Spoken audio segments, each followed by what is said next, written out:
De Clovis au comité de salut public, j'assume tout, disait Napoléon Bonaparte en 1799. L'empereur voulait dire par là qu'il défendait, ou en tout cas endossait, tous les épisodes de l'histoire de France, des plus glorieux aux plus sombres, tant qu'il s'agissait de défendre la grandeur de la nation. Mais l'empereur ne s'attendait peut-être pas à ce qu'on lui retourne la question près de 2 siècles plus tard. En effet, il y a un débat passionnant et passionné autour de la question de la commémoration de la mort de l'empereur Napoléon. Ce sera le 5 mai prochain. La France doit-elle assumer Napoléon? La France doit-elle organiser un hommage officiel à l'ancien empereur des Français? Quel héritage tiré de Napoléon Bonaparte? Doit-on juger les figures historiques du passé en se basant sur les valeurs d'aujourd'hui? C'est de toutes ces questions que nous allons débattre avec nos deux invités, dont Alexis Corbière. Bonjour. Bonjour.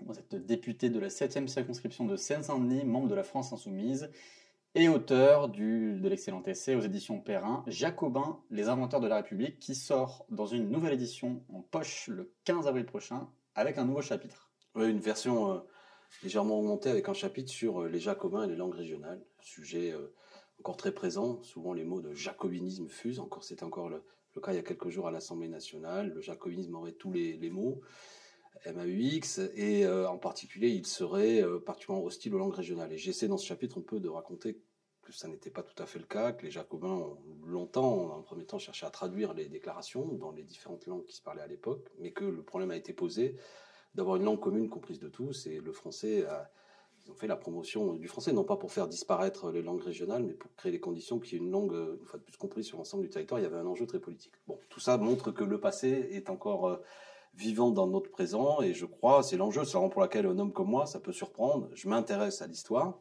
Moi, je suis professeur d'histoire. Je suis pas historien, je suis professeur d'histoire. Je fais le distinguo entre l'historien qui va aux archives, aux sources, etc., puis le prof d'histoire. Mais pourquoi? Parce que chacun l'aura compris, c'est assez classique.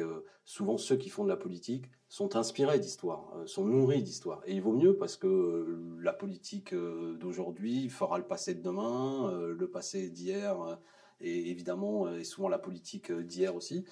Donc il y a là des va-et-vient, des sources d'inspiration. Et quelque part, dis-moi quelles sont les figures qui t'inspirent dans le passé, et je te dirai aussi qui tu es politiquement. C'est un peu ça. Évidemment, il y a une actualité, et on va en parler avec Arthur Chevalier. Et je suis content, je le dis, d'avoir cet échange avec quelqu'un qui est de grande qualité.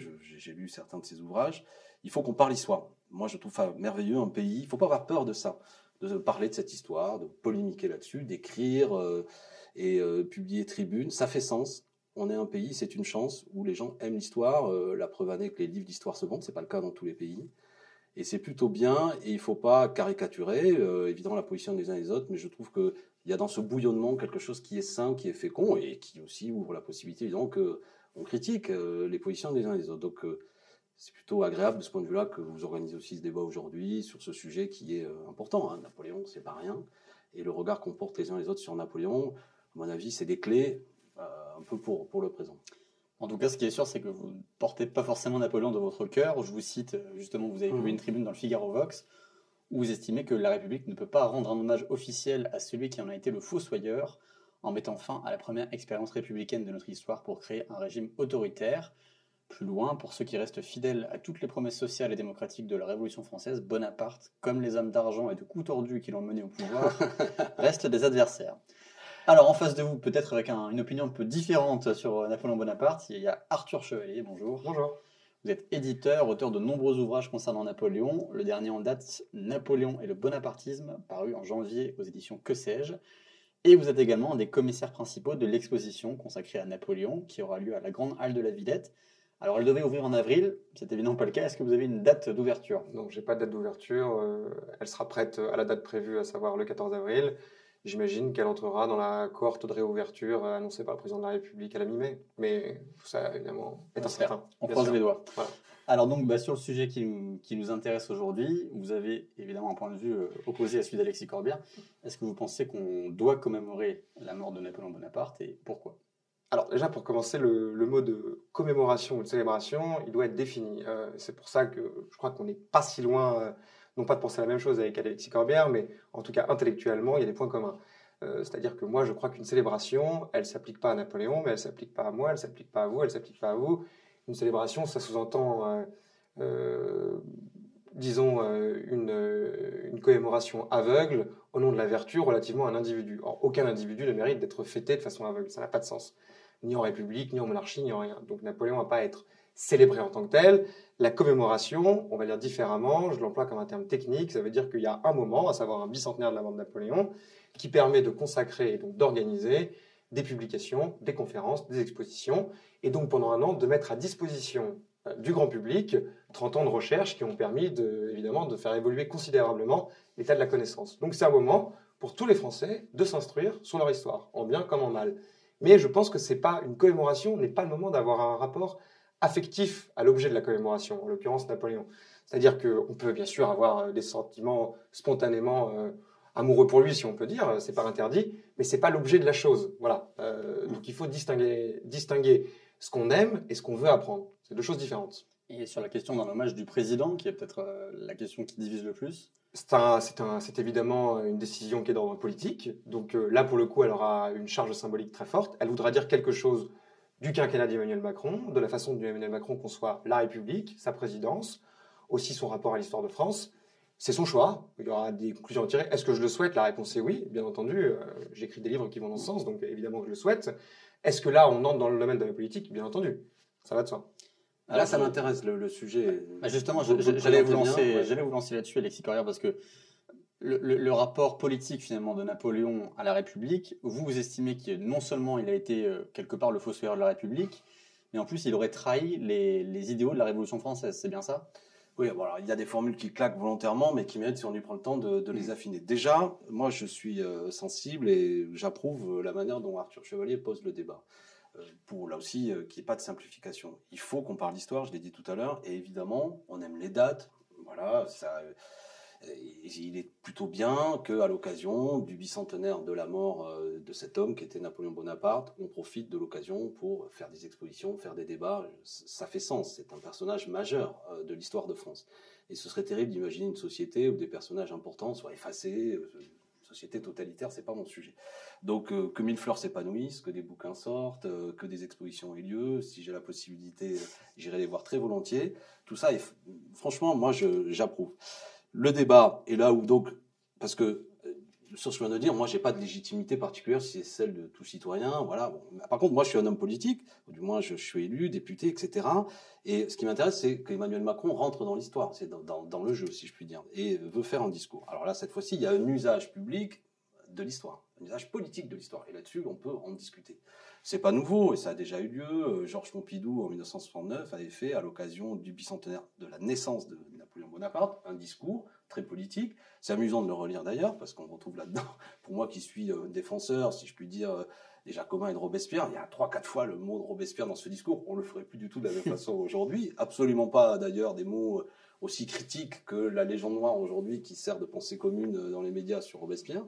Et on a un Georges Pompidou qui utilise Napoléon Bonaparte pour dire en gros que c'est un des pères de l'Europe. C'est un des enjeux à l'heure actuelle en 1969. Donc il y a un usage politique de Georges Pompidou pour dire fête le bicentenaire de la naissance pour faire en gros dire voilà, si on veut continuer dans la grandeur de la France et de ce personnage qui a fait rayonner la France dans le monde, il a jeté les bases de l'Europe. Bon, évidemment, Georges Pompidou était un homme subtil, c'est plus subtil que ce que je suis en train de dire, mais enfin, quand on a l'oreille, on comprend que c'est ça qu'il voulait dire. Et sans doute qu'Emmanuel Macron, sinon il ne prenait pas la parole, va utiliser le personnage de Napoléon pour dire quelque chose au pays. Alors à partir de là, la discussion, et moi, ce qui m'intéresse, c'est que pourquoi Napoléon ? Parce que la Révolution française. Napoléon est un homme qui a 20 ans en 1789. C'est comme ceux qui avaient 20 ans en 1968. Donc ça marque, c'est ça le grand événement. Moi je ne crois pas, même si indiscutablement Napoléon était un homme exceptionnel, militaire, stratège et homme politique assez fin, il n'empêche que ce qui est le moteur propulsif de la trajectoire de Napoléon Bonaparte, c'est cette Révolution française. Donc déjà, je rentre dans le débat en disant il faut revenir à ce qu'est la dynamique de la Révolution française. Et là encore, on connaît les mots, c'est en 1799 quand Napoléon prend le pouvoir. Bon, la Révolution est finie, hein. Elle doit être fixée à ses objectifs premiers. C'est peu ou prou la déclaration qui est faite par ceux qui portent Napoléon au pouvoir et par Napoléon lui-même. Vous me corrigerez si j'ai une bêtise, mais la question c'est quels sont les objectifs de la Révolution française. Et à partir de là rentre un débat qui est qu'est-ce que la Révolution française ? Soit c'est la Révolution bourgeoise, Il y a une école historique qui dit ça. En gros, la Déclaration des droits de l'homme et du citoyen. En gros, on va nettoyer ce régime conservateur. Il y a une noblesse qui sert à rien, qui est parasitaire, etc. Et la bourgeoisie remplace la noblesse. La bourgeoisie remplace la noblesse. Soit il y a une dynamique dans la Révolution française qui notamment se matérialise dans le 1792, où il y a aussi une révolution populaire qui, elle, porte en elle-même des exigences, notamment le droit à la subsistance, question de la souveraineté populaire. Il y a une dynamique populaire, une activité populaire qui ne se limite pas seulement au fait que des gens riches prennent le pouvoir et à la place de ce qu'était la noblesse. Il va de soi que je simplifie. Et cette dynamique-là, il me semble que, alors déjà, elle s'arrête dans la mort en 1794 de Robespierre, qui est un moment historique qui marque le fait que ceux qui étaient, on va dire, porteurs d'exigences sociales sont liquidés. Et il me semble que dans le trouble qui suit, à un moment donné, tous ceux qui voulaient revenir à ce qui était cette première époque de la Révolution française ont besoin d'un sabre pour rétablir l'ordre, mais pas accomplir totalement les tâches qui, selon moi, restent d'actualité, à savoir qu'est-ce que la souveraineté populaire, comment on crée un régime, pour le dire en mots simples, la République, c'est un mouvement du peuple, par le peuple et pour le peuple, ou est-ce que c'est un homme fort qui peut faire cette tâche? Et là, il y a une actualité politique. Et c'est là où je me méfie parfois des napoléonâtres, même si je comprends très bien qu'on peut avoir la passion du personnage. C'est que le message subliminal qui passe toujours est de dire que il faut un homme fort à un moment donné. Le peuple, c'est bien sympa, mais quand il est en activité, il est violent, il est brutal, etc. Et puis toute cette populace quand même qui porte des exigences sociales, faut pas exagérer. Et il faut une fois de plus un régime fort. Pourquoi pas faire appel à un militaire pour établir l'ordre? Et de ce point de vue-là, il y a une actualité à cette discussion. Où, au moment où notre pays est troublé, on voit bien que c'est quelque chose qui travaille aussi beaucoup de réponses politiques. À savoir, est-ce que finalement, il ne faudrait pas le grand homme ou la grande femme, mais c'est souvent le grand homme qui vient apporter une réponse. Et la Ve République est l'habit constitutionnel, institutionnel, dans lequel cette affaire-là reste quand même très présente. C'est-à-dire, on le voit bien en période de Covid, comment aujourd'hui on a un système particulier qui concentre énormément de pouvoir sur le président de la République. Et en gros, chaque élection présidentielle est un peu le moment de choisir le sauveur du pays. Et moi, je ne crois pas. Je pense qu'il faut nettoyer intellectuellement le pays, idéologiquement, de cette affaire. Il faut nous confier, il faut confier notre avenir à un sauveur. Et c'est là où Napoléon me pose un problème particulier, même s'il va de soi que dans le moment particulier qui est le sien, il empêche le retour dans l'ancien régime, indiscutablement, mais il faut observer qu'est-ce que c'est qui met en place. Donc c'est là qu'il y a une controverse qui a une actualité brûlante, si j'ai été compris. Arthur Chevet, justement, alors vous pensez un petit peu l'inverse, si je vous ai bien lu pour le coup, c'est que d'une certaine manière, Napoléon aurait sauvé la République ou peut-être des aspects de la Révolution. Bon, il faut un peu de politique fiction pour affirmer ça, mais si on prend en compte un certain nombre de causes qui se produisent à la fin des années 1790 en France, on peut penser effectivement que Napoléon, en tout cas le consulat, sauve la République. Alors je vais répondre point par point à ce qu'a dit Alexis Corbière, parce que c'est intéressant. Sur la matrice, la Révolution française qui crée Napoléon, ça on est tous d'accord. C'est grâce à elle qu'il fait carrière, entre guillemets, puisqu'il est nommé général de brigade à 24 ans. La fuite des officiers supérieurs dans l'armée a permis à une génération d'éclore, c'est vrai. Après, il avait un sens du réseau, de la mondanité, qu'on met souvent de côté d'ailleurs, mais qui était une vraie qualité de Napoléon Bonaparte et de ses deux frères, Lucien et Joseph. Donc c'est quelqu'un qui assez vite est rentré entre guillemets en cours dans la haute société du Directoire. Donc c'est une personnalité qui compte. Et puis la France, comment dirais-je, à la fin des années 1790, subissent ce que subissent tous les pays qui sont en gros dans une guerre ultra défensive, c'est-à-dire que c'est une militarisation de la société qui conduit à une ultra popularisation des généraux. Napoléon, c'est pas le seul général connu à l'époque. Il y a le général Moreau qui commande les armées à l'Est, il y a le général Bernadotte, qui deviendra maréchal de France et roi de Suède. Donc c'est pas le seul du tout. Alors là, en revanche, où je suis plus d'accord avec Alexis Corbière, c'est la liaison qu'on fait entre la Révolution et Napoléon. C'est-à-dire que moi, ce que j'identifie dans mes travaux, et c'est l'interprétation que je donne de tout ça, c'est qu'à partir du moment où le pouvoir exécutif disparaît en France, à savoir en septembre 1792, donc le roi est déchu, la République advient, il y a une vacance du pouvoir exécutif. Mais une vacance qui est purement de forme, c'est-à-dire qu'en réalité, ce pouvoir exécutif, il va être occupé par un pouvoir exécutif, mais qui n'en portera pas le nom, et donc qui va profiter d'une forme de liberté. Par exemple, je crois que les comités vont exercer en France, pour le pire comme pour le meilleur, Comité de salut public, et de sûreté générale, vont exercer la première forme resserrée de pouvoir exécutif. Une dizaine de membres d'un côté, une dizaine de membres de l'autre. Donc vous avez en gros 20 personnes, une vingtaine de personnes qui exercent à tour de rôle le pouvoir exécutif. Vous avez ensuite un mouvement naturel de ce resserrement qui se produit avec le directoire. Vous passez à 5 directeurs. Ouais. D'accord ? Vous avez ensuite le consulat à 3 directeurs. Vous avez ensuite l'Empire, un empereur. Autre débat. Mais en tout cas, ce que je veux dire par là, c'est que le renforcement de l'exécutif, si on part du principe qu'une société ne peut pas fonctionner sans le triptyque classique aristotélicien, à savoir exécutif, législatif, judiciaire, le pouvoir exécutif en France, il devait bien être occupé par quelqu'un, d'accord? Et ce que je vois de 1793 à 1799, c'est une tendance naturelle à une reconstitution de ce pouvoir exécutif, effectivement, qui se traduit en 1799 par un changement de régime un peu brutal, sous la forme de ce qui apparaît aujourd'hui comme un coup d'État, mais qui à l'époque a été pensé comme une transition constitutionnelle qui en fait a mal tourné, mais avec l'avènement de 3 magistrats civils, si vous voulez, bon voilà. Par ailleurs, sur la nature, on va dire sur l'origine politique du régime du consulat, qui imagine ce coup d'État, cette transition constitutionnelle? C'est Sieyès. Sieyès qui est en cours à l'époque de la fin du Directoire. Sieyès est une des idoles de ce qu'on pourrait appeler ce qu'il y a de plus à gauche sous la Révolution française, puisque c'est l'auteur de Qu'est-ce que le tiers-État. C'est un homme très savant. Sieyès qui a quand même une trajectoire non, plutôt conservatrice par la la suite, il y a une trajectoire très conservatrice. On ne peut pas dire que Sieyès incarne en 1799 l'aile conservatrice de la Révolution. C'est faux. Barras incarne à sa façon une aile plus conservatrice et plus jouisseuse que Sieyès, qui reste un grand constitutionnaliste, qui pense aux équilibres politiques. Et qui sera marginalisé. Tout de suite, bien Parce que Sieyès pense que lui, le consulat va lui profiter. C'est lui l'homme fort politique à ce moment-là. On est bien d'accord que c'est l'idée de Sieyès. Il propose à plusieurs généraux de devenir le sabre de son coup d'État. Les généraux refusent parce qu'il manque de témérité. Napoléon Bonaparte dit « Ok, moi j'y vais. Pas de problème, allons-y. » Sieyès pense, avec sa bande, entre guillemets, qu'il pourra manipuler Napoléon. Or, Napoléon était beaucoup plus intelligent et beaucoup plus ambitieux sans doute que Sieyès ne le pensait. Et Napoléon va marginaliser immédiatement Sieyès. Donc, ce que je veux dire, juste pour revenir sur cette première partie de réponse, en tout cas. Et on dit la même chose, hein. Exactement. Non, mais on dit la même chose, sauf que moi, je pense que Napoléon, dans la façon dont il prend le pouvoir et le régime qu'il fait advenir, mais il accomplit, si vous voulez, une tendance naturelle de la Révolution depuis 1793. Et là, je ne parle pas encore de quelle est la révolution libérale, quelle est la part de révolution sociale. Là, on est sur le resserrement du pouvoir exécutif. On est sur le resserrement du pouvoir exécutif, qui est quelque chose. Qui a un contenu politique. Là, alors, justement, c'est quoi Attendez, vous allez me répondre ouais, parce que sûr. Je vous écoute vraiment, hein, j'apprécie. Il y a une obsession, une inquiétude de la part des grandes figures de la Révolution, chez Robespierre, c'est que précisément, c'est ce qui l'amène à être contre la guerre quand il y a des votes en 90-91. Souvent j'entends dire les Girondins seraient plus sympas, mais les Girondins sont pour la guerre. Et pourquoi des hommes comme Robespierre ne veulent pas de la guerre? C'est qu'il dit à partir du moment où une révolution politique va être portée vers des conflits extérieurs, on va militariser les choses. Et alors à l'époque, on en disait le général Monk, on craignait soit Cromwell ou l'exemple du général Monk. C'est l'histoire romaine aussi et on dit attention, si c'est ça finira entre les mains d'un militaire. D'accord? Cette dynamique-là, elle est prévue. C'est des textes assez lumineux. Et précisément, le travail de certains est de dire à tout moment, vous avez le comité de salut public, c'est quand même 12 personnes, rappelons-le ici, qui sont tous les mois réélus ou pas par la Convention, avec des gens qui sont évacués. Non, je dis ça parce que certains ont l'impression qu'il y a...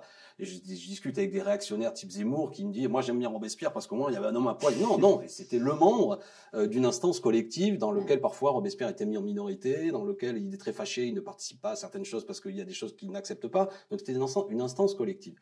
Et la dynamique politique qui a lieu après, précisément parce que je pense que progressivement, alors il est vrai aussi que même Robespierre fait sans doute des erreurs en frappant après, alors il y a l'épisode Danton, les enragés, etc. Bon, la dynamique populaire s'affaiblit, et ce qui amène à ce qu'il peut être évacué en 1794. Mais je veux dire, le trouble, l'activité des masses, pour parler en vocabulaire un peu plus contemporain, elle continue cette activité populaire et ses revendications. Et pour répondre à ça, il y a un durcissement du pouvoir politique au bout d'un moment qui a une logique à ce qu'il aboutisse entre les mains d'un seul homme. Et le fait que Sieyès soit marginalisé montre bien qu'un homme comme Sieyès n'est plus l'homme de la situation parce que le pays est confronté. Voilà, il y a une activité des monarchistes qui veulent retrouver le pouvoir. Il y a aussi les néo-jacobins qui veulent retrouver le pouvoir. Pourquoi Bonaparte? Parce que c'est le général Vendémiaire. C'est celui qui réprime les mobilisations. Il est l'homme de cette situation. Non, mais vous comprenez ce que je veux dire. Alors déjà, pour commencer, j'aimerais nuancer. Alors je sais que c'est votre domaine, donc j'y vais. Non. Mais alors par exemple, pour Robespierre, il est vrai qu'au début, il est contre ceux qui veulent aller en guerre. D'accord? Mais début 1793, il y a un débat qui a lieu entre Carnot et Robespierre, et Carnot est totalement contre la guerre.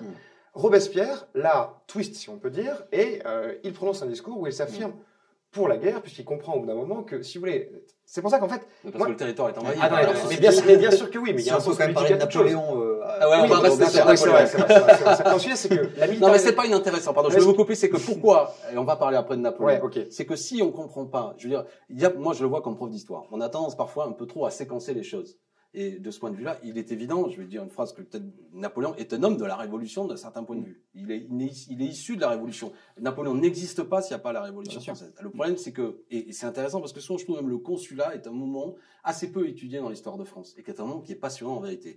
Et au passage, je salue Marc Bélissa et Yannick Boss qui vont encore sortir prochainement un ouvrage là-dessus, sur le consulat, qui est un moment, parfois on a l'impression qu'il y a la Révolution française, conséquences, alors pour ceux qui, comme moi, on l'arrête en 1794 avec la mort des principales figures du Grand Comité de Salut Public, et puis après, hop, on passe à l'arrivée de Napoléon, on comprend pas ce qui se passe entre les deux. Et ça me semble important. Et moi, là où je dis, c'est une formule qui claque, elle a sa faiblesse, mais c'est le fossoyeur de la Révolution, c'est que ce moment révolutionnaire 1792 où la question sociale est posée, où on ne peut pas se limiter uniquement à la proclamation de droits formels et au caractère bourgeois tel qu'elle avait jusqu'à présent, mais qu'il faut satisfaire les besoins du peuple qui a été l'élément moteur de la Révolution, eh bien, toutes les combinaisons qui sont recherchées après sont des combinaisons qui visent à réprimer cela. Et la dynamique des événements amène à ce qu'au bout d'un moment, on cherche un personnage, alors vous l'avez bien dit, ça aurait pu être Napoléon, ça aurait pu être d'autres personnages. Il y a lui, parce qu'il y a son frère Joseph Bonaparte qui est là-dedans, parce que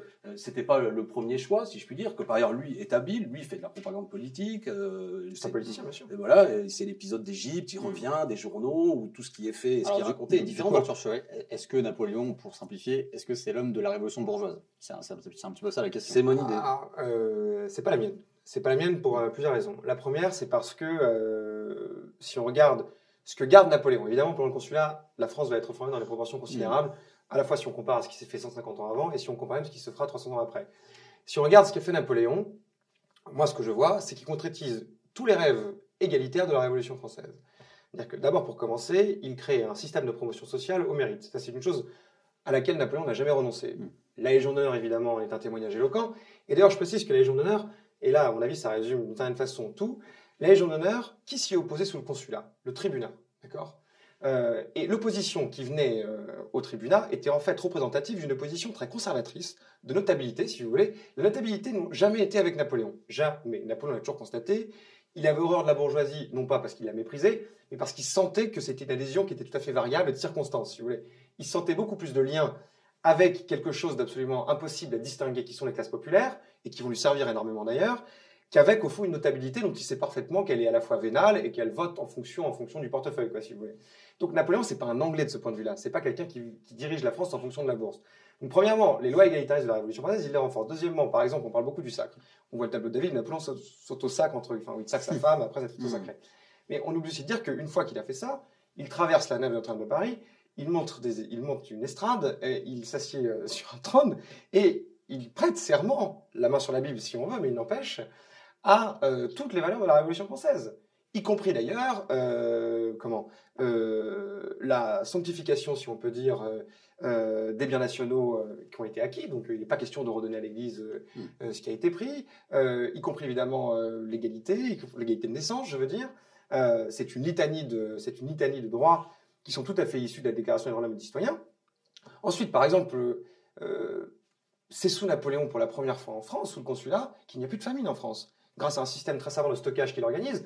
Pourquoi est-ce qu'il le fait? Parce qu'il sait bien que juste laisser un peuple qui meurt de faim, c'est créer un danger politique permanent. On sait aussi qu'il poursuit exactement la politique de scolarisation de la Révolution française, en mettant de côté absolument tous les systèmes d'instruction religieux, d'accord, en créant une école ultra-républicaine. Donc ça, je crois que c'est quand même quelque chose qui est plus satisfaisant d'un point de vue intellectuel.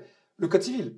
Le Code civil, c'est quoi le Code civil? Le Code civil, c'est un projet imaginé dès le début de la Révolution française, où les assemblées de la Révolution, à 3 reprises, vont essayer de le structurer, de le réaliser, elles n'y arriveront pas. Mais qu'est-ce qu'il y a de plus égalitaire comme mesure que quelque chose qui vous assure la sécurité juridique, à savoir le fait que vous ne pouvez pas arriver devant un tribunal sans savoir par avance quelles sont les peines que vous encourez. C'est quand même pas rien. Ça s'appelle la naissance de l'état de droit, d'une certaine façon.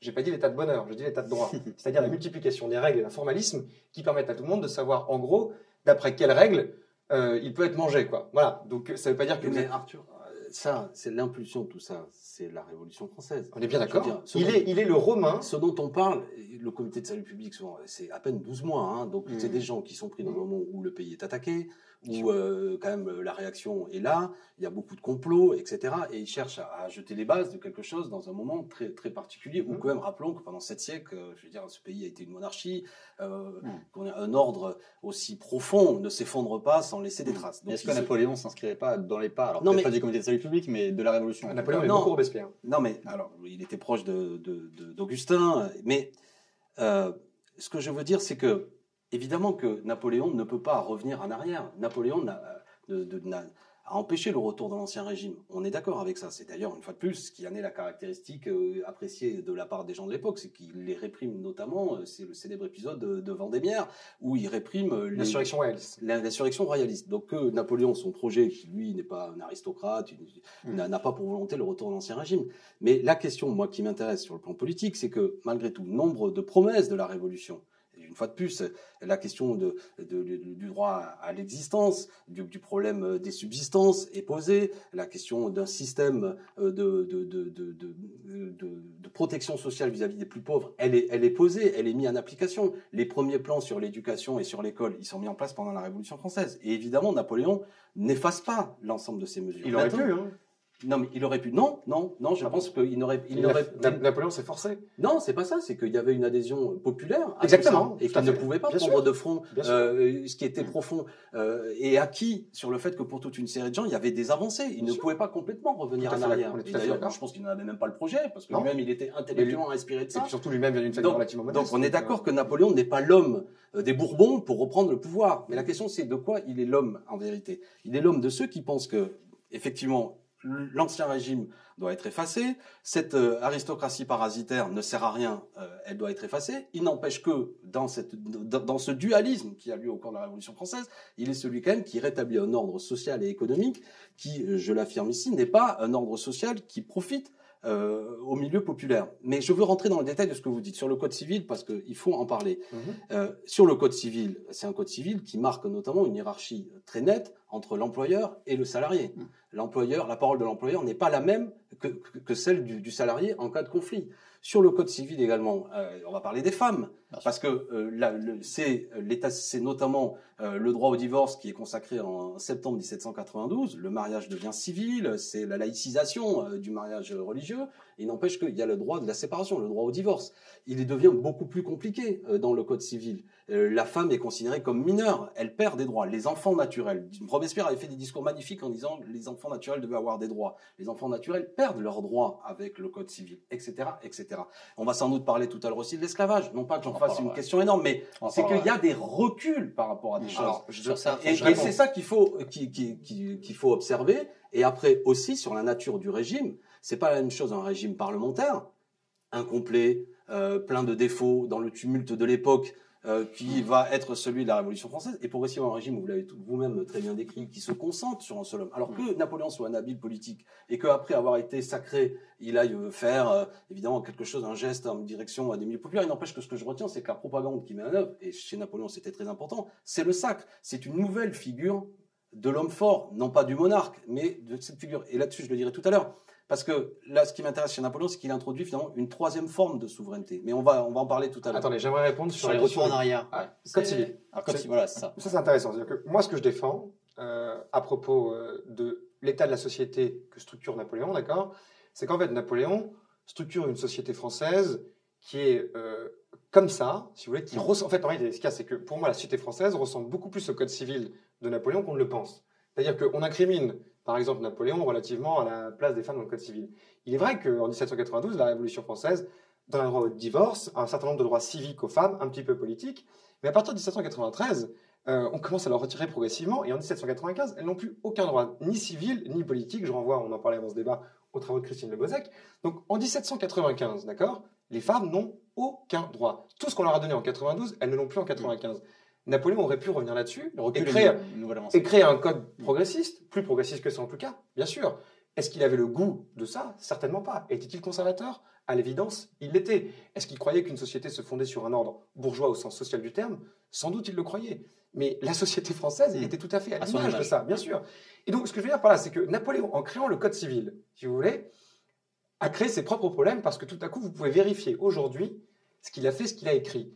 Personne ne sait qu'en 1795, la Révolution française retire aux femmes leurs droits. Pourquoi on ne le sait pas? Parce que les lois avaient beau être bien faites, elles n'étaient pas compilées dans un seul livre. C'est simple, quand un savoir est mis à disposition dans un volume, vous n'avez qu'à l'ouvrir. Donc si vous voulez, le Code civil, on regarde tout ce qui a écrit, enfin tout ce qui a été écrit, et on se dit, bah c'est simple, le type qui dirigeait la France à cette époque-là, c'était Napoléon. Donc ce qu'il y a dans le Code civil, c'est le reflet de la pensée de Napoléon. Mais pas du tout. Qui a dirigé le Code civil? C'est Cambacérès, c'est Portalis, c'est Rodin, enfin que des gens qui font d'accord partie. là-dessus. Non mais je veux dire, c'est que ce ne sont que des gens qui faisaient partie d'une élite de juristes de la Révolution française. Ce sont eux qui ont structuré la modernisation de l'État. Bon, donc si vous voulez, pour moi, le Code civil, c'est pas du tout l'état de la pensée de Napoléon. C'est faux. Que Napoléon aurait pu imaginer les choses de façon plus progressiste, sans doute. Mais c'est pas du tout son état de pensée. C'est quelque chose que je cherche pas à faire des anachronismes. Mais je fais pas mais c'est pas un anachronisme. Mais vous citiez le livre de Christiane Louvet. C'est intéressant parce que vous citez 1795 sur le recul des droits des femmes. C'est après 1794. Moi, je pense qu'il y a un affaiblissement de la dynamique révolutionnaire à partir du moment où les principales figures du Grand Comité de salut public sont liquidées et que progressivement, il y a toute une série de reculs qui ont lieu, y compris sur les questions sociales, les promesses sociales. Et cet affaiblissement amène à ce que progressivement l'adhésion à la dynamique révolutionnaire est de plus en plus faible, que les troubles reviennent, que les monarchistes redressent la tête d'ailleurs, parce que vous l'avez dit, les gens mangent plus à leur faim, que c'est le chaos, on comprend plus très bien ce qui se passe, les lieux de pouvoir sont des lieux de conspiration permanente, avec des coups tordus en permanence, avec des personnages qui après se rangeront notamment derrière Napoléon Bonaparte, mais Fouché, et puis on pourrait les citer, vous en avez cité quelques-uns. Fouché qui est un grand républicain.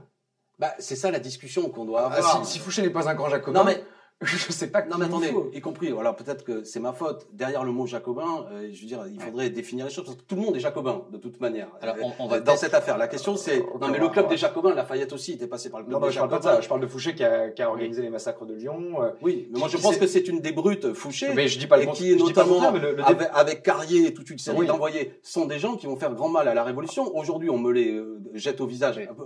Pourquoi pas? Mais de ces gens qui se comportent comme des brutes et quand précisément le comité de salut public apprend ce qui se passe dans les villes par les envoyés de la Révolution, il en est inquiet. Mais revenons à Napoléon parce que voilà. Non mais c'est le sujet parce que et on va revenir à Napoléon. Mais pourquoi on polémique là-dessus? C'est que il faut le débat il est posé, chacun en tire à la conclusion. Mais il y a évidemment des contradictions dans la Révolution et je répète que sans aucun doute que Napoléon est l'homme de la première période de la Révolution, il n'est pas l'homme de la deuxième période. Moi je suis un homme, ma source d'inspiration c'est la deuxième période, c'est la révolution populaire. Mais c'est pas la révolution bourgeoise. Est-ce que Napoléon est l'homme de la deuxième période ou de la première période comme le dit Alexis Corbière? Je pense que Napoléon est l'homme de la synthèse et qu'en réalité. D'accord. Non mais si je le crois profondément puisque les 2 premières années du consulat sont consacrées à la neutralisation des antagonismes politiques. D'ailleurs au fond Napoléon à l'époque fait quelque chose qu'a essayé de faire avec succès ou pas, c'est pas le débat ici, mais Emmanuel Macron si vous voulez. C'est-à-dire qu'il a essayé de neutraliser tous les antagonismes. Autour de sa personne, effectivement, en pensant qu'un pouvoir exécutif fort qui canaliserait le pouvoir de 2 assemblées, en fait 4 à l'époque de Napoléon, permettrait à la France non seulement enfin de réaliser toutes les réformes qui avaient été prévues dans les cartons de la Révolution, ce qui fera exactement... Tu vois, Napoléon, il a exactement la même fonction à l'endroit de la Révolution française qu'a eu Rome à l'égard d'Athènes. C'est-à-dire qu'en fait, tout ce que la République romaine a fait, d'accord, ce ne sont que les inspirations d'idées athéniennes. Tout ce que Napoléon a fait, ou en tout cas 80%, inspiré par la Révolution. Mais bien sûr, entièrement. Mais Arthur Chauvet, vous parlez d'or, si vous citez Macron, c'est pour ça que ça m'intéresse le discours. Je suis pas Macron, je suis pas. Non mais je veux dire d'exemple. Non mais j'ai compris. Ouais. Mais je veux dire cette synthèse. Mais je pense qu'on va avancer sur une question qui m'intéresse. Vous avez évoqué Alexis, parce que c'est passionnant, mais on pourrait. Non, bien sûr. Ce qui est la question de l'esclavage, parce que du rétablissement de l'esclavage en 1802, qui est finalement le principal argument, en tout cas un des principaux arguments invoqué par ceux qui refusent de commémorer le bicentenaire.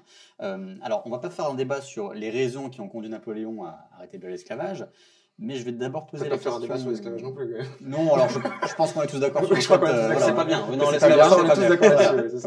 On aura un consensus sur ça. Mais je vais demander à Alexis Corbière, dans quelle mesure ça vous paraît pertinent de juger une figure historique, finalement, avec le regard d'aujourd'hui? C'est-à-dire d'évacuer quelque peu le contexte. Parce que c'est un peu le reproche qu'on peut faire sur ça. Non, mais c'est délicat, il faut faire attention. Ceci dit, on examine toujours des personnages historiques en fonction du moment dans lequel on est. Le regard sur le nombre de personnages a évolué au fur et à mesure de l'histoire. Donc, n'enfonçons pas des portes ouvertes. de ce point de vue-là, il est normal qu'aujourd'hui on re-questionne des personnages, qu'il y a des problématiques nouvelles. J'évoquais le discours de Georges Pompidou en 1969, il ne parle même pas de cet aspect-là, parce qu'à l'époque, pour plein de raisons, c'était... Et qui n'a jamais été considéré comme un aspect majeur du règne de Napoléon parce que le débat contemporain, le débat politique, il évolue, et il y a des sujets, on parle des femmes, on en parlait moins à une époque, on parle aujourd'hui de l'esclavage. Alors c'est intéressant l'esclavage, pour moi c'est un problème évidemment, hein, je veux dire... Pourquoi c'est un problème? Parce que je trouve que ça illustre ce dont on est en train de parler. Quand je dis c'est un problème pour vous aussi, j'imagine. Hein, je connais pas. non, mais qu'il n'y ait pas de fausse polémique. Bien sûr. Je vous ai moins lu là-dessus, mais Thierry Lens est assez clair là-dessus. Il a fait un bouquin. Personne ne dit c'est merveilleux. Ceci dit, ce que je reproche, c'est que à certains, c'est que là encore, la Révolution française, c'est intéressant. 1789, proclamation de droit, mais elle ne règle pas la question de l'esclavage. Et puis progressivement, c'est les Jacobins qui le font. Ouais. Alors, comment ça se passe? Parce que précisément, l'activité continue, l'enjeu à l'époque, c'est Saint-Domingue, la principale île, très riche, etc., etc. Et certaines personnes portent l'idée, non pas d'abolir l'esclavage. Il y a les abolitionnistes, l'abbé Grégoire, Robespierre, etc. Mais certains disent au bout d'un moment, bon, il faudrait au moins que les métis, on appelait ça les libres de couleur, qui sont souvent d'ailleurs des fils de maîtres par des relations qu'ils ont eues avec des femmes esclaves, et l'égalité des droits. Ça amène à ce qu'en 1792, des envoyés de l'Assemblée législative vont à Saint-Domingue pour dire on a décidé au moins qu'il y ait égalité des droits entre les libres de couleur et les maîtres, pas les esclaves. Et ça amène un refus de la part des maîtres dans un premier temps et une révolution dans la révolution. Les esclaves se soulèvent. Et ça amène à ce qu'en août 1793, à Saint-Domingue, il y a l'abolition de l'esclavage. Et l'envoi de 6 députés à la Convention pour dire on a aboli l'esclavage. Notamment avec un personnage magnifique que j'aimerais qu'on reparle, Jean-Baptiste Belay, le premier député noir, ancien esclave. Accepté de votre livre. Voilà. Mais je veux dire, je trouve que c'est un personnage qui est beau parce que c'est un député. Et il est ancien esclave. Pourquoi je parle de ça? Parce que ce moment extrêmement fort, 4 février 1794, issu d'une révolution dans la révolution. C'est-à-dire, les esclaves sont eux-mêmes libérés parce que précisément, comme on le disait tout à l'heure, il n'a pas suffi de dire les hommes naissent et demeurent libres et égaux en droit, qui devrait amener à ce qu'immédiatement on abolit l'esclavage. Mais en vérité, non.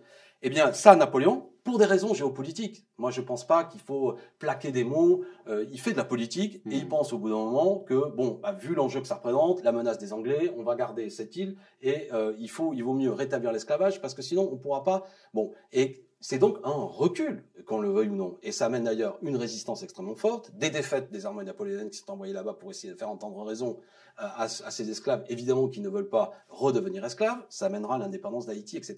Donc, c'est cette dynamique qui m'intéresse. Parce qu'on me dit souvent, ouais, mais Corbière, vous décontextualisez, à l'époque, on n'en était pas là. Bah si, on en était là. Il y avait eu une abolition de l'esclavage. Et Napoléon, pour des raisons géopolitiques peut-être, c'était pas en soi un homme qui était pour ou contre l'esclavage. Peut-être même que, je crois savoir, il était un peu sensible à un moment donné, c'est un homme des Lumières, et sans doute qu'au point de départ, il ne considérait pas du tout ça conforme à ses intérêts philosophiques, mais il est celui qui va dire, bon, malgré tout, les intérêts passent par le rétablissement de l'esclavage. Et moi, je reste attaché à la phrase de Robespierre, périssent nos colonies plutôt que les principes.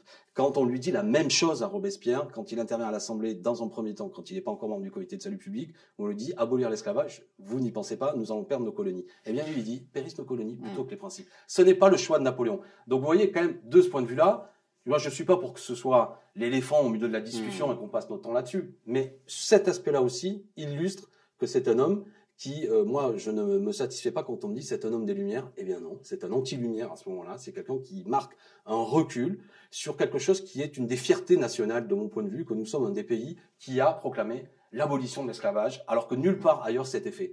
Et ça, c'est fort. Et ça participe donc au fait que, bon, là encore, je ne suis pas pour effacer le personnage de Napoléon, mais ce que j'ai indiqué tout à l'heure sur le rôle politique qu'il joue en fonction d'une classe sociale qui est la bourgeoisie, qui a besoin d'un sabre pour retrouver et asseoir son pouvoir, et aussi en fonction quand même de cette grande avancée qui était l'abolition de l'esclavage, il le rétablit.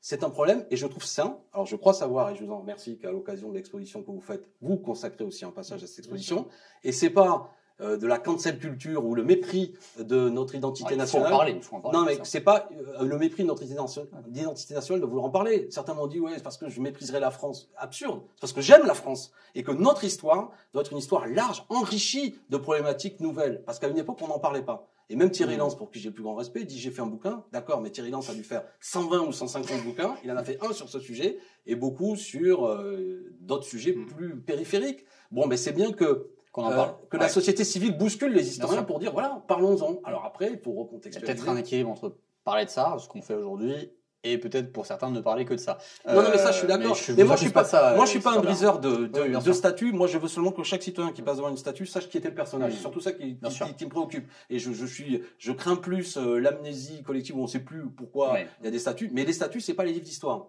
Et c'est de la politique, une statue. La toponymie, pourquoi une rue porte tel nom, pourquoi tel statut, c'est rendre hommage c'est de la politique. Voilà. Alexis Chevalier. Alors, Arthur la question Chevalier. de Arthur Chevalier, pardon. On fusionne. C'est la synthèse, c'est ça. C'est la synthèse, comme Napoléon. Alors, la question du recul, et peut-être une autre question sur ce rétablissement de l'esclavage. Est-ce qu'on peut tout pardonner, entre guillemets, est-ce qu'on peut tout expliquer par le contexte, s'agissant de Napoléon? Non, mais déjà, pour commencer, en tant qu'historien, si vous voulez, mon rôle, c'est pas de pardonner à Napoléon, de pas pardonner à Napoléon. Je m'en fiche. Si vous voulez. Est-ce que le rétablissement de l'esclavage est une faute morale? C'est évident. Qui va être pour l'esclavage? Ça va de soi. Est-ce que c'est une sottise, comment dirais-je, commandée par des raisons cyniques? Oui, ça l'est. Pour des raisons économiques, puisque c'est très simple. Hein. À l'époque, on gagne beaucoup d'argent avec le sucre. On découvre l'utilisation du sucre de betterave qu'à la fin des années 1800. Donc à ce moment-là, à part la canne à sucre dans les colonies, il n'y a pas moyen d'en produire. Donc voilà, donc les lobbies sucriers ont emporté la partie auprès de Napoléon. Voilà, c'est clair. Il n'y a aucun débat là-dessus. Moi, je ne comprends pas. Alors bon, évidemment, c'est des questions auxquelles j'ai beaucoup répondu depuis la promotion de l'exposition. On a décidé d'y consacrer une partie raisonnable, en donnant la parole d'ailleurs à des gens qui ne sont pas que des historiens, enfin en tout cas pas que des historiens traditionnels, si on veut dire un peu sur Napoléon. Donc moi, ça ne me choque pas du tout que ce soit une question d'actualité qui vienne se mêler à un débat historique, puisque personne ne fait d'histoire hors sol, hors temps. Ça n'existe pas. De même, on n'a pas fait cette exposition hors époque. Il y a une époque, il est tout à fait logique qu'on saisisse des débats contemporains. Personne n'aurait compris qu'on ne le fasse pas. Moi, le premier. Donc la question ne s'est jamais posée. Il n'y a pas eu de lobby pour qu'on en parle. Tout le monde a trouvé ça normal. Moi, le premier. Donc ça ne me gêne pas du tout. Et ça ne relève pas, effectivement, comme le dit Alexis Corbière, de la cancel culture. En revanche, ce qui relève de la cancel culture, c'est de tirer des conclusions hâtives. C'est-à-dire que parce qu'il y aurait eu ce rétablissement de l'esclavage, qui est une faute incontestable, Napoléon, on devrait effacer tout le reste. Donc là, pour le coup, on arrive exactement dans la définition même de la cancel culture. Donc là, on a trouvé un argument pour ça, un argument d'ordre moral, d'accord, pour effacer tout le reste. On peut très bien être très clair sur la question de l'esclavage et très clair sur la question, je sais pas moi, la question législative, parlementaire, autoritaire, guerrière, politique, ce que vous voulez. Donc ça, c'est la première chose. La deuxième, c'est qu'il ne faut pas tout confondre. L'esclavage, ça existe dans les sociétés occidentales depuis la Grèce antique. À Athènes, les esclaves, ils n'étaient pas noirs, d'accord? Et je sais bien que la phrase dite comme ça peut être un peu choquante, mais les esclaves, à l'époque du Premier Empire, n'étaient pas esclaves parce qu'ils étaient noirs. Ce n'étaient pas des lois raciales, si vous voulez. Donc, ça ne veut pas dire que c'était excusable. Mais ce que je veux dire, c'est que partir d'une mesure inhumaine, qui est le rétablissement de l'esclavage, pour arriver à une conclusion qui est celle d'un État raciste à l'époque, moi, personnellement, c'est complètement inaudible. Déjà, hier, en France, il y a des tonnes de noirs, si vous voulez. Enfin, des tonnes, il y a des centaines de milliers. Enfin, il y a 2000 noirs, pour être exact, sur le territoire hexagonal en France. Métropolitain, pardon, oui. Ils sont tous libres.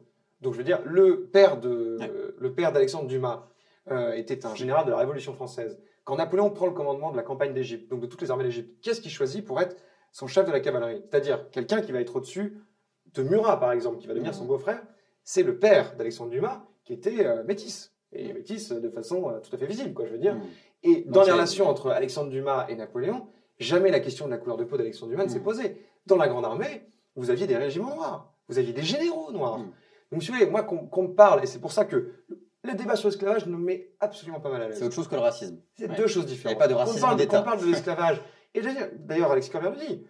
L'abbé Grégoire, Robespierre, Napoléon avait aussi lu les textes contre le rétablissement, contre l'esclavage. Il était tout à fait au courant, c'était pas quelqu'un d'inculte. C'est une décision réaliste, finalement. Il savait très bien qu'il commettait une transgression, si je veux dire, ça va de soi. Donc, pour autant, est-ce que la France était isolée dans la pratique de l'esclavage à l'époque en Europe? Non. Donc, elle ne doit pas être accablée plus que ça. Mais au nom de la morale, effectivement, on savait moi, quand je même... ne fais pas de morale, je fais de la politique. C'est-à-dire que je considère que ce serait anachronique de poser cette question-là s'il n'y avait pas eu l'abolition de l'esclavage en 1794. Un homme qui rétablit l'esclavage alors qu'on a avancé là-dessus est un homme donc qui est en réactionnaire par rapport à des choses que porte la Révolution française. Sur ce point. Et en plus, vous confirmez ce que je disais tout à l'heure, c'est qu'il le fait pour des intérêts financiers. Donc, il est l'homme aussi de la satisfaction de ces lobbies financiers. Alors, la présence... Je dirais des conclusions tout à fait hâtives. Là, à propos d'une chose... Il le fait pour des raisons économiques. Il le fait pour des raisons économiques, mais c'est pas parce qu'il a fait une chose pour des raisons économiques que toute sa politique a été organisée pour... Non, mais sur ce sujet-là, moi je le pense aussi. D'un point de vue cynique. Oui, mais c'est de la politique et ça me semble assez fort. Deuxièmement, vous dites c'est pas raciste. D'accord, parce que la question ne se pose pas dans les mêmes termes. Mais enfin, cette idée depuis des siècles qu'on peut soumettre les Noirs en esclavage, qu'on va les chercher en Afrique dans des rafles. Alors, bien sûr. Parce qu'il n'y a que des Noirs qui ont été esclaves pendant des siècles. Non, mais en l'occurrence, le Royaume de France va organiser essentiellement sa traite d'esclaves en allant chercher sur les côtes africaines des esclaves. Il ne le fait pas dans les campagnes françaises. Parce qu'au nord de l'Afrique du Nord, il n'y a pas du tout des millions d'esclaves blancs. Non, pas du tout. Ça n'existe pas.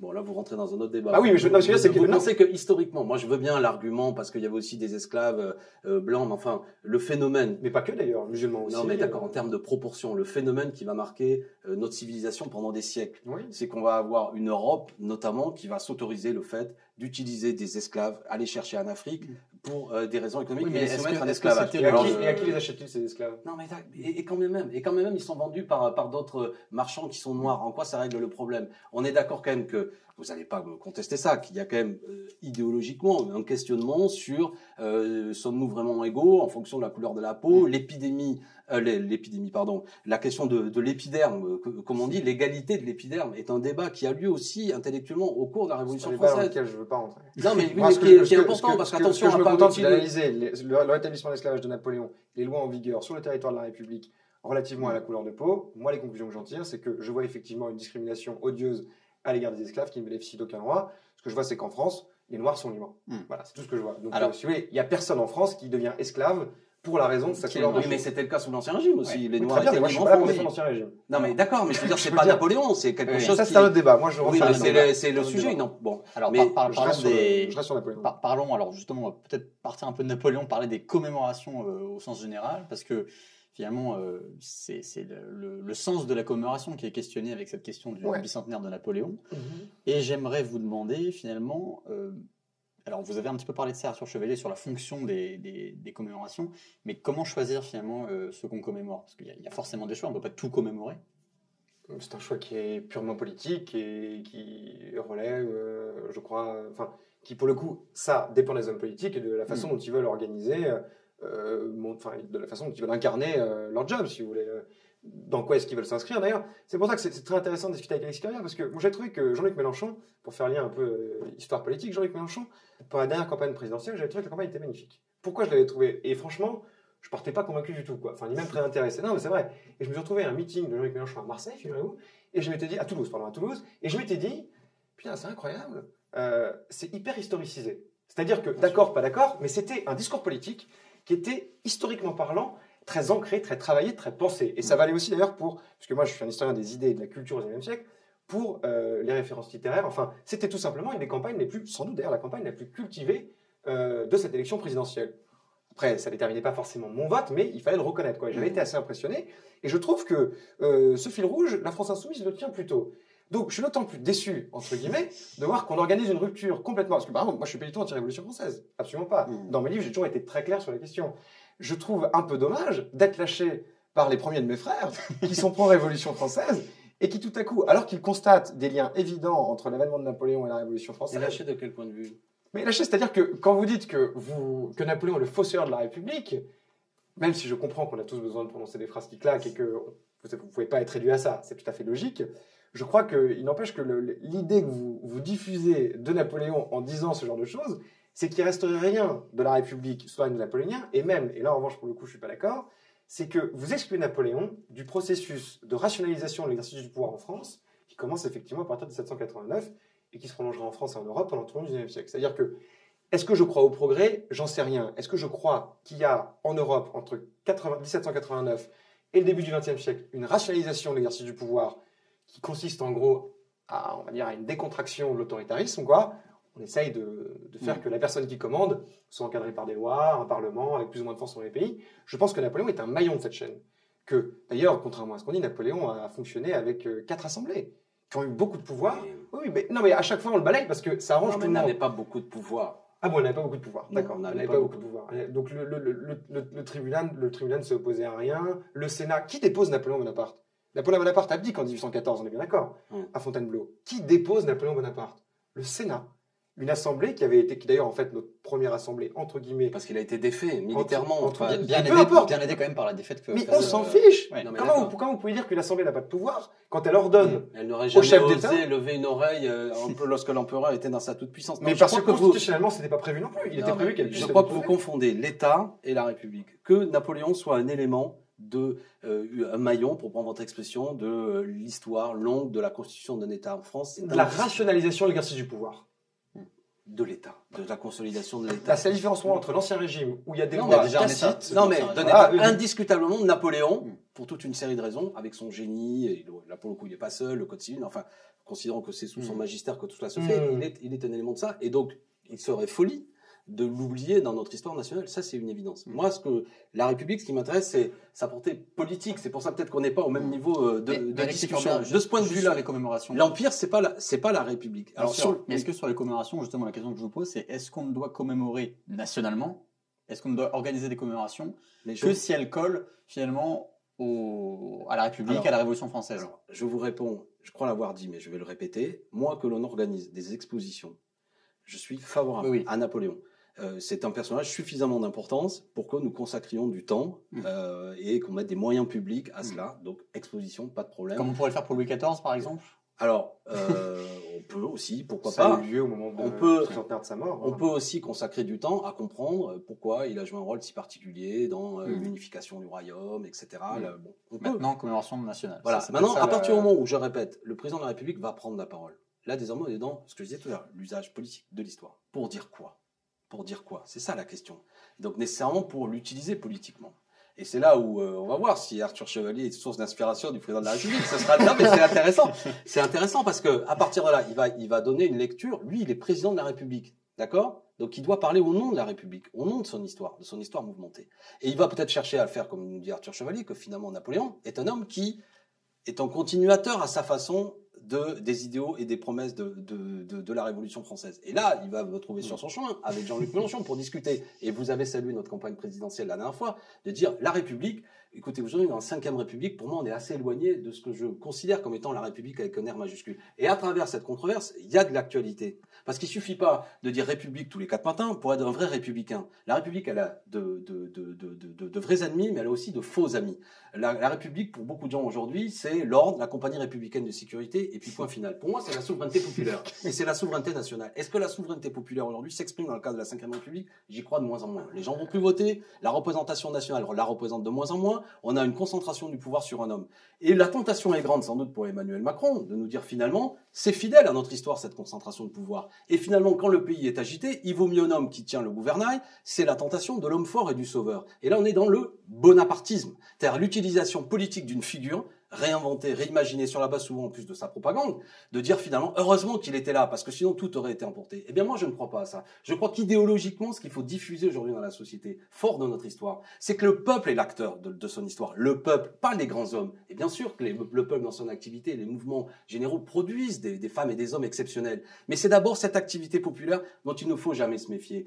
Quand les Gilets jaunes sont en mouvement, certains ne voient que leur brutalité et des mots violents pour dire quand le peuple se met en mouvement, c'est une masse hirsute de gens, ils sont racistes. Je ne crois pas à ça. Je crois qu'il faut nous créer des institutions dans lesquelles le peuple reste un acteur. Donc, dans la manière dont on salue, où on parle de Napoléon Bonaparte, il va y avoir un contenu politique. Et je vois bien ce qui monte, parce qu'après, on est dans un moment troublé où on a envie de grandeur en France, on a envie de renouer avec ce qui a rayonné dans le monde entier, et on va un peu avoir une nostalgie de Napoléon, comme quoi, à cette époque, la France rayonnait dans le monde, et il y en avait un homme qui était omniscient, et pas vous êtes évidemment plus subtil que ça, mais je veux dire, regardons, j'ai amené Paris Match, enfin je veux dire, la folie Napoléon, la gloire, bon, on est dans quelque chose à une échelle de masse, hein, je parle pas de travaux universitaires comme vous faites, mais de ce qu'on trouve dans les kiosques, qui est vraiment le grand personnage, le sauveur de la nation. Je dis ça, c'est dangereux. Ça, c'est anti-républicain, le sauveur de la nation, le grand homme qui vient nous sauver, le personnage au-dessus des contradictions de classe de la société, celui qui parle directement au peuple. Ça n'existe pas. C'est des fumées idéologiques. Chaque fois que ces leviers ont été actionnés dans notre histoire, ça a amené des choses terribles. Je veux citer Jean Tullard, le grand Jean Tullard, qui pour le coup est un homme, je ne lui fais pas mépris, qui est un homme de droite, hein, mais qui disait, dans ce qui constitue une de ses œuvres majeures, il est énormément écrit, la conclusion de son Napoléon. Il dit « Face aux périls intérieurs et extérieurs menaçant ses intérêts, la bourgeoisie française a toujours su s'inventer des sauveurs, Napoléon ouvre la voie à Cavaignac. Cavaignac, c'est celui qui réprime, on le sait, en 1848. Qui sera battu aussi, d'ailleurs. Bien sûr. Louis-Napoléon Bonaparte, Thiers, Pétain, De Gaulle. Il exagère peut-être, on peut en discuter d'ailleurs, Jean Tullard. Et parce que la vertu principale du bourgeois est l'ingratitude, mais son défaut majeur, le manque de courage, la séparation du sauveur et de ses inventeurs s'est faite le plus souvent à la faveur d'une catastrophe nationale. Mais cette idée, si on m'a bien compris, qu'effectivement, à un moment donné, on a besoin, il y a une classe sociale qui a besoin de se trouver en grand homme et de le magnifier à travers le temps pour dire, lui, il nous a sauvés. Et je trouve que ça, du point de vue de l'idée républicaine, pourquoi moi je me dis républicain? Parce que je crois à la souveraineté populaire. Je crois qu'il faut trouver des formes de représentation politique où le peuple reste un acteur. Je me méfie de tous ceux qui incarnent. C'est temps de l'incarner, en tout cas. Voilà, et j'avoue, alors pour le coup, on pourrait aussi me dire, mettons Jean-Luc Mélenchon, il est aussi quelqu'un qui je dois dire que entendre des leçons de collectif de la part du mouvement de la France Insoumise ou Jean-Luc Mélenchon, oui, mais et parce l'alpha et l'oméga de tout, non, il y a régulièrement, à tort ou à raison, d'ailleurs j'en sais rien parce que je suis pas membre de votre mouvement, mais où il y a systématiquement des polémiques sur Jean-Luc Mélenchon, monopolise-t-il tous les pouvoirs à la France Insoumise, où il y a des départs, si c'était vrai, vrai. Non, mais où il y a eu des départs médiatiques quand même assez retentissants parce que Jean-Luc Mélenchon monopolise avec sa clique, enfin je veux dire. Non, mais ça, non, mais attendez, Arthur, je vais vous dire les choses très simplement. Là où vous avez raison. On participe pas à la Coupe du Monde de football avec un ballon ovale. Quand on va à une élection de la 5e République, on y va nécessairement avec un candidat, un visage. Non, mais je suis d'accord. Enfin, on n'a quand même pas inventé la représentativité de l'exécutif par une personne sous la 5e République. Mais mon cher Arthur, moi je pense que c'est un de nos problèmes de la vie politique aujourd'hui. Tout se concentre sur le grand personnage. Et d'ailleurs, on a intérêt des combinaisons. Moi, je pense que vous niez des lois de la nature de l'organisation politique. Ah, mais là-dessus, respectons. Je parle pas d'un dictateur, mais je pense que le pouvoir incarnation par une personne. Je vous remercie parce que là, c'est une entité clairement définie. Non, mais là, c'est un vrai désaccord entre nous. Oui, bien sûr, c'est clair. Non, mais c'est intéressant, c'est intellectuellement intéressant. Bien sûr. Après, ça ne veut pas dire, moi, que je suis pour la désincarnation des choses. C'est absurde. Par exemple, moi, je suis pour, prof d'histoire, qu'on apprenne aussi les personnages. Faut arrêter, comment dirais-je, bien sûr. Pas que les masses. J'ai beaucoup vanté l'activité populaire, l'activité des masses. Mais à un moment donné, il y a des femmes et des hommes qui concentrent une expérience, à un moment donné, qui sont mis en avant, dans une entreprise. À un moment donné, il y a le délégué syndical, il prend la parole. Dans la vie politique, il y a celle ou celui qui parle mieux que les autres, qui à un moment donné, etc. Donc, j'ai pas de problème avec ça. Mais je veux dire, gare à la tentation du César. C'est ça que je dis. Gare à la tentation, parce que c'est toute notre histoire qui est là-dedans. Et je termine pour que vous m'entendiez, c'est que, parce que oui, mais je l'ai évoqué tout à l'heure. Avant la Révolution française, la souveraineté, c'était le monarque. Avec la Révolution française, on a une figure nouvelle qui est la souveraineté populaire et une forme parlementaire. Et Napoléon introduit une troisième figure, qui est celui qui ne doit pas sa légitimité à une histoire héréditaire, d'accord, et qui incarne à lui tout seul en quelque sorte l'État, et y compris le peuple. Et bien ça, on l'a encore présent dans notre vie politique. Juste une précision sur parce que ça effectivement, ça parcourt les discours anti-napoléoniens de la nature de ceux de la France Insoumise, donc ils sont pas du tout les plus inaudibles pour moi. Pardon, je vous coupe. Moi, je suis anti-napoléonien. Moi, dans ma bibliothèque, Alexis Corbière, laissez-moi terminer là-dessus. Vous savez, il y a des choses qui sont assez difficiles à évaluer en histoire. Par exemple, à l'époque de la Révolution, du consulat et de l'Empire, c'est l'exercice du suffrage. D'accord, les votes. On a du mal à estimer, voilà, est-ce que ça marche pas. Donc, il y a un consensus parmi les historiens, de la Révolution et de l'Empire d'ailleurs, c'est qu'en fait, pour regarder si une élection fonctionne, à l'époque de la Révolution, on regarde le taux de participation. D'accord, c'est un critère commun. Et donc, par exemple, est-ce que le taux de participation à l'avènement du consulat, le premier consulat, en 1799, constitution de l'an 8, d'accord, est très haut si on la compare, au taux de participation de la constitution de l'an 3? La réponse est non. C'est en gros égal. En revanche, par exemple, quand l'Empire est créé, la nature héréditaire du pouvoir, parce qu'en fait Napoléon est proclamé par des chambres, d'abord au mois de mai, et ensuite on donne un plébiscite aux Français sur la nature du pouvoir et de sa transmission, le pouvoir héréditaire, dans lequel il y a l'Empire. Okay, donc en gros on appelle ça le plébiscite sur l'Empire. Le plébiscite sur l'Empire recueille plus de 40% de participation. C'est de très loin la plus haute participation que la Révolution française. Le consulat et l'Empire est connu, de très très loin. Avec, je vous dis, un critère d'évaluation qui est sérieux, qui est celui de la participation. Donc, ce que je veux dire, c'est qu'on m'explique que Napoléon invente une légitimité qui n'a plus rien de populaire, je suis en désaccord.